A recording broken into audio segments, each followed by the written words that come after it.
जब तुम कहते हो बैठ जाओ तो वो लेट जाते हैं, चरण वंदन तुम्हारे आगे करते हैं, तो वो सही है। अगर तुम्हें किसी को खरीदने की तुम्हारी औकात नहीं हुई, अभी पिक्चर आने वाली है इमरजेंसी, अंधभक्तों की बुआ कंगना लेकर के आ रही, क्या उसको भी बैन करेंगे? फिर डॉक्यूमेंट्री बैन क्यों? चीजें बहुत सारी जोड़ती है ना। देश के प्रधानमंत्री भारत नहीं है, ये आपको समझना होगा। देश के प्रधानमंत्री सिर्फ प्रधानमंत्री है, भारत है। देश का मीडिया जो है ना वेंटिलेटर पे सांस ले रहा, मिनिस्ट्री मीडिया। और तुम लोगों से कुछ लोग उम्मीद रखते, चंद चैनलों की मैं बात करी जितने भी, क्यों नहीं आप उत्तर प्रदेश के मुद्दे पर घेर करना समाधान नहीं है? क्या उनको डिसमिस किया गया? नहीं। क्या उनको जेल भेजा गया? नहीं। नमस्कार, मैं ज्योतिष चौहान। बीबीसी पर छापामारी का मुद्दा लगातार बढ़ता जा रहा है और देश में नहीं विदेशों में भी इसकी चर्चाएं लगातार चल रही है। लोकतंत्र में हत्या हो रही है। पूरे संविधान नाम की चीज, संविधान क्या है? संविधान सबको बराबर समझने वाला, धान मतलब नियम कायदे कानून को मानने वाला, यही है ना। अब लोकतंत्र देश में इस तरीके का, जब मीडिया, बीबीसी इतना बड़ा जो है, पूरा है इनका पूरा फाउंडेशन जो है इतना बड़ा, जहाँ 200 देशों के करीब ये लोग काम करते है ना, 42-43 भाषाओं में ये लोग काम करते। प्रवक्ता कह रहे हैं भ्रष्ट फाउंडेशन है बीजेपी के प्रवक्ता कह रहे हैं। अब मोदी जी को क्या कहोगे? 2014 में मोदी जी का बयान कोट करके लगाना इस वीडियो में। आपने सुना है 14 का बयान कि लोग जो है विश्वास कर रहे हैं बीबीसी पे और मीडिया को आजादी होनी चाहिए। और आज जब खबर दिखाई जाती है देश के प्रधानमंत्री जी के खिलाफ, या डॉक्यूमेंट्री बनाई जाती है, आने वाले समय में इन अनभक्तों की बुआ जो है की भी आ रही है इमरजेंसी, तो क्या उसको भी बैन करेंगे? अगर बीबीसी ने दिखाया है सच्चाई और इतना बड़ा फाउंडेशन है, तो कोई ऐसा तो है नहीं। नरेंद्र मोदी देश के प्रधानमंत्री हैं, उनको ये सोचना चाहिए कि तुम कर क्या रहे हो, लेकिन तुम्हें दिख नहीं रहा। किसने कहा कि मोदी जी ने छापेमारी करवाई है? सवाल तो इसमें उठ रहा है। बीजेपी के नेता कह रहे हैं कि किसने कह दिया कि भैया बीबीसी पर कार्रवाई जो है मोदी जी करवा रहे हैं? बैन पिक्चर किसने करवाई है? फिर डॉक्यूमेंट्री जो है नरेंद्र मोदी, वो बैन किसने करवाई है? देश के प्रधानमंत्री ने करवाई है ना। तो इस बात को यहाँ जोड़ लीजिए, जो भी इनके खिलाफ गलत नीतियों के आवाज उठाएगा, चाहे वो मीडिया चैनल हो, चाहे वो कोई पार्टी विपक्ष में हो, तो ये उसके यहाँ ईडी भेजेंगे। अभी पिछले समय में हम लोग भी ईडी के चक्कर काट रहे, हमारे नेता ईडी के चक्कर काट रहे थे, सिर्फ इनके झूठ को हम ढो रहे थे, ठीक। और जो सच था वो देश में सामने आया। दूसरी बात, यहाँ सिर्फ बीबीसी की बात नहीं है, सभी जितने भी चैनल वाले हैं, मैं सभी को कहूंगी, चाहे वो जी वाले, एबीपी वाले हैं, या आज तक वाले, न्यूज 24 वाले, सोचिए कि बीबीसी कितनी पुरानी संस्था है और देश में कितनी ज्यादा मेहनती से काम करती। अगर ये उसके यहाँ ईडी भेज सकते तो तुम क्या हो भाई? नहीं, तमाम नेता ये कह रहे हैं बीजेपी के कि भाई बाहरी चैनल है और बाहरी चैनल हिंदुस्तान की ताकतों को कमजोर करने की कोशिश कर रहा है और लगातार भारत के खिलाफ खबर छाप रहा है। अच्छा, कोई तुम्हारे से बिक कर के खरीदा, तुमसे नहीं गया, तुम्हारी औकात हैसियत नहीं हुई।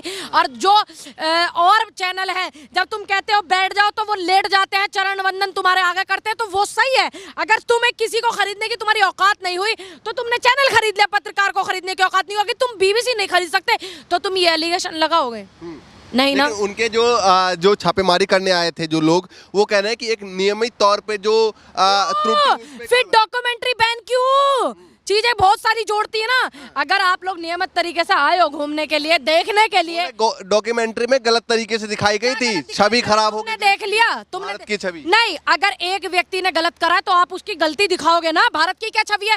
देश के प्रधानमंत्री भारत नहीं है, ये आपको समझना होगा। देश के प्रधानमंत्री सिर्फ प्रधानमंत्री है, भारत है, उसमें भारत की छवि खराब नहीं होगी। एक प्रवक्ता के बयान देने से आपने छवि खराब करवाई, वो आपकी पार्टी की प्रवक्ता थी और बेलगाम घूमती, बेलगाम बातें करती, तो भारत की छवि खराब नहीं हो रही तुम्हारे नजरों में? अगर प्रधानमंत्री की छवि खराब होगी तो दूसरे देशों में क्या छवि जाएगी? देखिए, अगर किसी व्यक्ति ने गलत किया है, चाहे वो प्रधानमंत्री है, चाहे वो पूनम पंडित है, चाहे वो ज्योतिष चौहान है, चाहे वो कोई भी XYZ, तो अगर उसकी सच्चाई दिखा रहे हैं तो उसमें गलती क्या है, उसमें बुरा क्या है? अगर ये सोशल मीडिया पे संघी फैलाते, ये पंडित जवाहरलाल नेहरू जी एक लड़की के कंधे पे हाथ धर के चल रहे, आपको पता है वो लड़की कौन है? उनकी भांजी लगती है, विजय लक्ष्मी जी की बेटी है वो, ठीक। और ये लोग गंद फैला रहे कि देखो लड़कियों के साथ नेहरू जी घूम रहे, ये तो गंद फैला रहे। और अगर वो सच्चाई दिखा रहा है पिक्चर में, तो दिक्कत क्या है, तकलीफ क्या है? अभी पिक्चर आने वाली है इमरजेंसी, अंधभक्तों की बुआ कंगना लेकर के आ रही, क्या उसको भी बैन करेंगे? उसमें इंदिरा जी का क्या कैरेक्टर दिखा रहे हैं? ये देश में इतनी 17.5 साल एक महिला ने सरकार चलाई है, ये छोटी बात मान रहे हो? और भारत जैसे देश में इमरजेंसी छोटी बात मान रहे हो? आपको ये समझना होगा कि भारत जैसे देश में एक महिला ने 17.5 साल राज किया और सरकार को बनाया, देश को बनाया, देश में इतने बड़े बड़े फैसले फैसले लिए इंदिरा जी ने, और उस पे तुम पिक्चर बना रहे हो, उस पे तुम क्यों नहीं बोल रहे हो? एक सवाल ये भी उठता है, नहीं सुनिए सही, एक सवाल ये उठता है कि कांग्रेस कह रही है कि अघोषित इमरजेंसी है, बहुत योगदान है देश का नाश करने में। कह रहे अघोषित जो इमरजेंसी है, ये कह रहे जयराम रमेश, कांग्रेस पार्टी कह रही है सिर्फ डिक्लेयर करना बाकी रह गया। अरे इमरजेंसी वक्त तो बीबीसी पर बैन इंदिरा गांधी ने भी लगाया था। सुनिए मेरी बात, जब आप चाहे इंदिरा जी की दिखाओ, चाहे नरेंद्र मोदी की दिखाओ, लेकिन सच्चाई दिखाओ, हम सच्चाई पढ़े हुए। तीसरी बात, ये क्या गलत कहना है कि जो है इमरजेंसी आपातकाल घोषित करना ये गलत नहीं कहा जा रहा रमेश जी ने। आज यूट्यूबर जो है अगर वो कोई खबर दिखाते उनके चैनल बंद हो जाते हैं, और वो कई पत्रकार सही बात कर देते तो जेल चले जाते। ठीक, कितने पत्रकार ऐसे हैं। और अगर आज आवाज उठाते, हम विपक्ष में बैठे हुए जनता की आवाज उठाने वाले हम लोग हैं, और हम पे मुकदमे हो जाते, विपक्ष के यहाँ पे ईडी पहुंच जाती, तो इसको अघोषित आपातकाल कहोगे आप, नहीं कहोगे? चल ठीक है, ये बीबीसी का मुद्दा है। दूसरा मुद्दा, लगातार जो है दो मुद्दे फिलहाल चल रहे हैं। उत्तर प्रदेश का मुद्दा, उत्तर प्रदेश के मुद्दे पे भी लगातार सवाल उठाए जा रहे हैं, विपक्षी पार्टी घेर रही है, लेकिन सरकार कह रही है कि हमने पहले ही आदेश दिया किसी गरीब के घर को ना हटाया जाए, आगे से जो है इसको अगर क्या पुलिस अपनी मर्जी से हटाती है? नहीं। अगर पुलिस पर ऊपर से आदेश होते हैं ना तो हटाती, अपनी मर्जी से पुलिस नहीं हटाती है। तीसरी बात, उत्तर प्रदेश जितने भी यूट्यूबर ये जो सारे के सारे हैं भाई, मैं तुम्हें कह रही, जो तुम सारे मुद्दे दिखाओ तो तुमसे लोग विश्वास रखते, उम्मीद रखते। देश का मीडिया जो है ना वेंटिलेटर पे सांस ले रहा, मिनिस्ट्री मीडिया, और तुम लोगों से कुछ लोग उम्मीद रखते। चंद चैनलों की मैं बात करी जितने भी, क्यों नहीं आप उत्तर प्रदेश के मुद्दे पर घेर रहे कि दो लोगों को जो है अंदर उसमें जल गए, उनकी हत्या हो गई, एक बेटी और एक माँ 21 साल की बेटी, उसकी हत्या हो गई, उसमें जल करके राख हो गई है, ये क्यों नहीं आप दिखा रहे हो? जितने भी यूट्यूबर वाले चैनल वाले, हिंदू मुस्लिम दलित पंडित, तुम फटाक से दिखा देते। और आज 2 महिलाएं जल गई है वो ढाने से झोपड़ी, तुम्हें वो नहीं दिखती?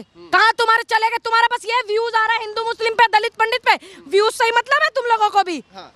ये सवाल उठाया जा रहा है, पहले कह रहे थे कि भैया बुलडोजर की कार्रवाई को लेकर जो है वाहवाही कही जा रही थी, 2022 के चुनाव में खूब ब्रांडिंग किया गया बुलडोजर कार्रवाई को। अब भय पैदा कर दिया बुलडोजर ने। ये कानूनन जुर्म है कि अगर आप किसी के यहाँ बुलडोजर चलाते हो, ये आप नहीं कर सकते, कोई सरकार, कोई मुख्यमंत्री नहीं कर सकता, कोई प्रधानमंत्री भी नहीं कर सकता। ये अधिकार सिर्फ कोर्ट का नियम है। और 10 दिन पहले कोर्ट भी नोटिस चिपकाएगा। क्या इन्होंने नोटिस चिपकाया था? नहीं ना। क्या कोर्ट में डिक्लेयर हुआ या हाई कोर्ट में, सुप्रीम कोर्ट में कि इनका घर तोड़ दो? नहीं ना।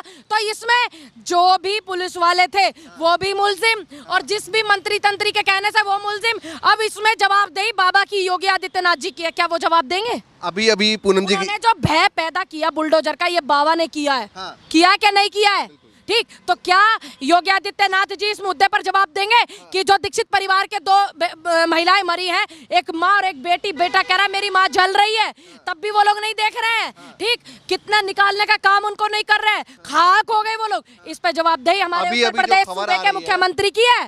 पंडितों के सिर्फ इनको वोट चाहिए। ठीक, पंडित दलित ये लोग करते रहते, हिंदू मुस्लिम ये लोग करते रहते, हिंदुओं के इनको वोट चाहिए। क्या तो इन्होंने हिंदुओं के लिए कर दिया, क्या इन्होंने पंडितों के लिए कर दिया, क्या इन्होंने दलितों के लिए कर दिया? इस बात की जवाबदेही हमारे मुख्यमंत्री आदित्यनाथ जी की है। इस खबर पे आते हैं। अभी जो खबर आई है, बीबीसी कुटाई डे मनाया है, हिंदू सेना की तरफ से मनाया गया है। बीबीसी को लेकर क्या कहना? देखो, इन पे कोई काम नहीं है। ये ब्लैक डेयर, ये डेयर, फलाने डेयर, ढैके डे, अल्लम जे और ढल्लम दे, यही मनाएंगे। इन पे कोई काम नहीं है। ये देश के मुद्दों को शांत करने के लिए लोगों को भटकाते हैं। अडानी का मुद्दा चल रहा था, ठीक, तो धर्मवाद फैला दिया, धर्म संसद लगवा दी। ठीक, अब जो है ये बीबीसी का मुद्दा चल रहा है, तो अब ये नया जो तुमने भी बताया कि वे डे मना रहे हैं, वो ये करेंगे, कुटाई डे। हाँ, ऊटाई डे, पुटाई डे। हाँ। क्या कहना चाहेंगे जिस तरीके से उत्तर प्रदेश का मुद्दा और ये दोनों मुद्दों को लेकर उत्तर प्रदेश की सरकार कह रही है कि आगे से जो है ये किसी को भी, किसी गरीब के झोपड़ी को नहीं हटाया जाएगा। कैसे की तो सुन ली। अब ये बताइए, जो भी पीछे हुआ है उसकी जवाबदेही योगी आदित्यनाथ जी की है, क्या वो जवाबदेही देंगे? उन्होंने कहा है कि अगली बार से व्यवस्था जो है पहले व्यवस्थित प्रशासन ने कहा है। क्यों नहीं? आप कई बार के तो सांसद, ठीक, और आप मुख्यमंत्री, ठीक, 2 बार के, तो आपको इतनी समझ नहीं है कि आप क्या कर रहे हैं? एक अधिकार ये प्रधानमंत्री को भी नहीं है कि आप बुलडोजर से किसी का घर तोड़ दो। ठीक, तुम पे अवैध अधिग्रहण तो हटाएगी नहीं गए अपने नेताओं के, जमीन तुम्हारे लूटने लग रहे नेता, वो तो तुम पे हटाई नहीं गए। गरीब की झोपड़ी तुम्हें दिख गई, तुम्हें शर्म नहीं आ रही? किसी को सस्पेंड कर दिया है। सस्पेंड करना समाधान नहीं है। क्या उनको डिसमिस किया गया? नहीं। क्या उनको जेल भेजा गया? नहीं।